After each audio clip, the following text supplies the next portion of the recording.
Hello kids, welcome back to our English class. So today we are going to solve the exercise related to the poem that we learnt in our previous class. And what was the poem? The Little Green Frog, where a frog is having a conversation with bird. What kind of a frog it is?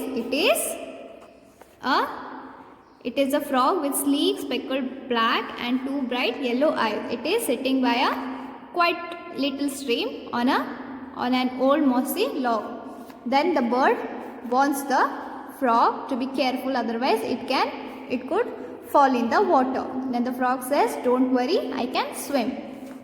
Then the frog warns the bird because the bird is sitting on a high branch of a tall tree. So bird says that, "You forget, I can fly." So we have already learned this poem in detail. So today we are going to solve the exercise related to it. We have already learned these new words. I hope you have learned these new words. So let's move to the exercise part, that is question and answer part. So what is the first question? Where did the little green frog sit? So the first question was, where did the little green frog sit? The little green frog was sitting by a quiet stream on a mossy log. What did the frog have? The frog had sleek speckled back and two bright yellow eyes. What did the frog prefer to eat? The frog preferred to eat what? Flies. Why did the birdie tell the frog, "You'd better take care"? The birdie told the frog to take care because the frog was sitting on a mossy log by a streamlet and it could fall in it. So if you are feeling that my reading speed is too fast, then you can pause the video and you can write the answers, okay? Next question is, why was the frog not scared of falling into the streamlet? The frog was not scared of falling into the streamlet as it could swim. The frog was not scared of falling into the streamlet as it could swim. Now the next question is, see here, who said these words to whom? Who said these words to whom? "You forget, I can swim." The frog said the above words to the bird. Then, "You forget, I can fly." The bird said the above words to the frog. Name the following from the poem. Two sound words.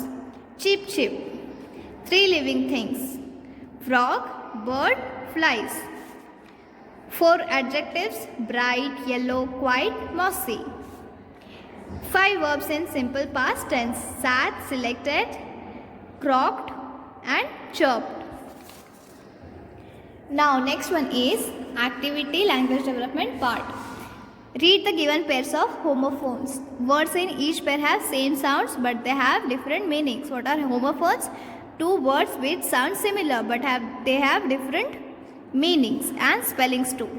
See here, meet, meat. Meeting, किसी को मिलना. Meat means flesh. Right, right. Right, सही. Right means लिखना. See, see. See देखना. See समंदर. No, no. No means नहीं. No means जानना.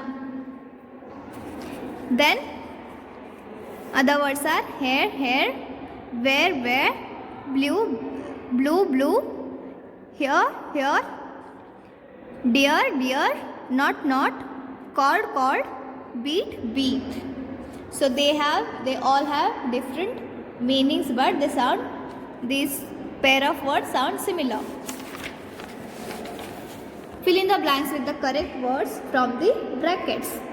So now we are going to use homophones here. The brown hare has silky hair. Anmol and Anur write with their right hand.